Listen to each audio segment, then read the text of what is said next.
আসসালামু আলাইকুম। Hello guys, আপনাদের জানাচ্ছি আজকে আমরা এই ঠান্ডায় রান্না করব চীনার হাঁস। এই যে চীনার হাঁস, যে কালকে রাতে কুটে ফ্রিজে রাখছিলাম, শক্ত হয়ে গেছে। আমাদের খুলনার অতি প্রিয়, আমাদের সবার পছন্দের এবং পরিচিত চই ঝাল দিয়ে রান্না করব চীনার হাঁস। আমাদের খুলনার অতি সবার জনপ্রিয় এই যে মিষ্টি মহল ঘি দিয়ে রান্না করব, বাট হালকা টক দইও দিয়েছি, দিয়ে ম্যারিনেট করে রেখেছি। আপনারা চীনার হাঁস কীভাবে রান্না করবেন, ঠান্ডায় একটু বেশি ভালো লাগবে, চই ঝাল দিবেন, বাট একটু সেই যে আমাদের অতি পরিচিত খুলনার মিষ্টি মহল যে ঘিটা খুবই ভালো, আমি ব্যবহার করি, আমার কাছে ভালো লাগে। আপনাদের কাছে কেমন লাগে জানি না, কমেন্টে জানাবেন। আশা করি অবশ্যই ভালো লাগবে। আর এই শীতে আপনারা তো জানেন যে হাঁসের মাংস আসলেই খেতে একটু ভালো লাগে। আমি মাঝে মাঝে হয়তো রান্না করে থাকি। আমরা এতে যে মশলাগুলো দেব, কিছু আস্তা রসুন দেব, হালকা টক দই, আপনারা জানেন টক দই দিলে গোশতটা একটু নরম হয়। তারপরে আপনার দেব শাহাজিরা,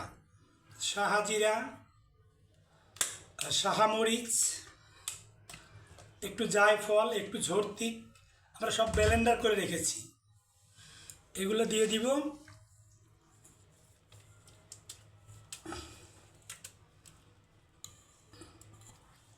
ম্যাক্সিমাম 20 থেকে 25 মিনিট এভাবে রেখে দিতে হবে। রাখার পরে গোশতটা অবশ্যই নরম হবে।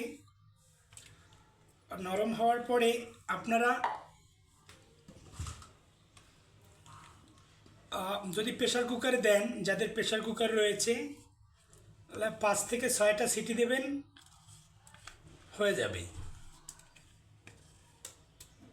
বাট অনেকেই প্রশ্ন করতে পারেন আপনি কেন রান্না করেন।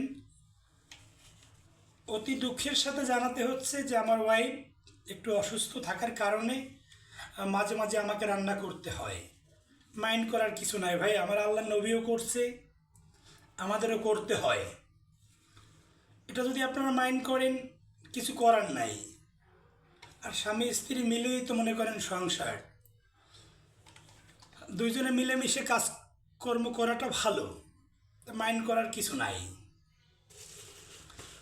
যদি আপনারা কেউ খেতে চান এই হাঁসের মাংস, আসতে পারেন আমাদের বাসায়,